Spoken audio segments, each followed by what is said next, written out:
কলকাতার জনপ্রিয় ধারাবাহিক নাটকের নিয়মিত মুখ ছিলেন ইধিকা পাল।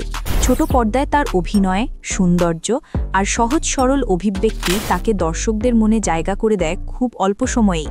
কিন্তু 2023 সালের জুন মাসেই তার জীবনে আসে এমন এক মোড় যা তার পুরো কেরিয়ারকেই পাল্টে দেয়।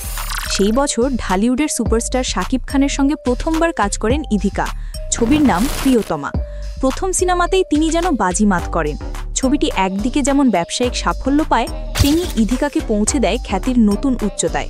সিরিয়ালের নায়িকা থেকে তিনি হয়ে ওঠেন বড় পর্দার প্রথম সারির তারকা। প্রিয়তমা সাফল্যের পর ইধিকার ভাগ্য যেন পুরোপুরি ঘুরে যায়। টলিউডের অন্যতম জনপ্রিয় নায়ক দেবের বিপরীতে অভিনয়ের ডাক পান তিনি। ছবির নাম ছিল খাদান। এই ছবিটিও বক্স অফিসে দারুণ সাফল্য পায় এবং দেব ইধিকা জুটি দর্শকের মনে জায়গা করে নেয়। এরপর ইধিকা আবারও ফিরে আসেন ঢাকাই চলচ্চিত্রে, আবারও নায়ক শাকিব খান। ছবির নাম বরবাদ, যেখানে ইধিকার চরিত্রের নাম ছিল নিতু। ছবিটি মুক্তির পর দুই বাংলাতেই প্রশংসা কুড়ায় এই জুটি।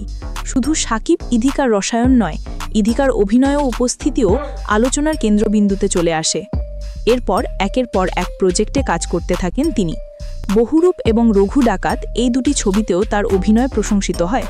প্রতিটি সিনেমায় তিনি নিজের আলাদা জায়গা তৈরি করেছেন, প্রমাণ করেছেন তিনি শুধু সৌন্দর্যের নয়, প্রতিভারও প্রতীক। সাম্প্রতিক সময়ে আবারও বড় খবর শোনা যাচ্ছে, ইধিকা পাল আবারও বাংলাদেশি সিনেমায় কাজ করছেন এবং সেটিও আবারও শাকিব খানের বিপরীতে। আগামী ঈদুল ফিতরে মুক্তি পেতে যাওয়া শাকিব খানের নতুন সিনেমা প্রিন্সে নায়িকা হিসেবে চূড়ান্ত হয়েছেন ইধিকা। বিশ্বাসযোগ্য সূত্র জানিয়েছে, ইধিকা পাল এই সিনেমার জন্য প্রায় 28 লাখ ভারতীয় রুপিতে চুক্তিবদ্ধ হয়েছেন, যার মধ্যে 15 লাখ রুপি ইতোমধ্যেই পরিশোধ করা হয়েছে। তবে প্রযোজক দল আনুষ্ঠানিক ঘোষণার আগে সবকিছু গোপন রাখছেন। প্রিন্স সিনেমার গল্প নির্মিত হচ্ছে 90-এর দশকের ঢাকা শহরের আন্ডারওয়ার্ল্ডকে ঘিরে, যেখানে থাকবে ক্রাইম, প্রেম, অ্যাকশন ও গভীর ইমোশনের মিশেল। ছবিটি পরিচালনা করছেন আবু হায়াত, গল্প লিখেছেন মেজবাহ উদ্দিন সুমন আর চিত্রনাট্য লিখেছেন তিনি এবং মোহাম্মদ নাজিমুদ্দিন। ছবির একটি গুরুত্বপূর্ণ চরিত্রের নাম মিলি। এই চরিত্রের জন্য দীর্ঘদিন ধরে খোঁজ চলছিল উপযুক্ত মুখের, এমনকি একাধিকবার অডিশনের বিজ্ঞাপনও দেওয়া হয়েছিল। শেষ পর্যন্ত কে এই চরিত্রে অভিনয় করছেন তা নিয়ে রহস্য বজায় রেখেছেন নির্মাতারা।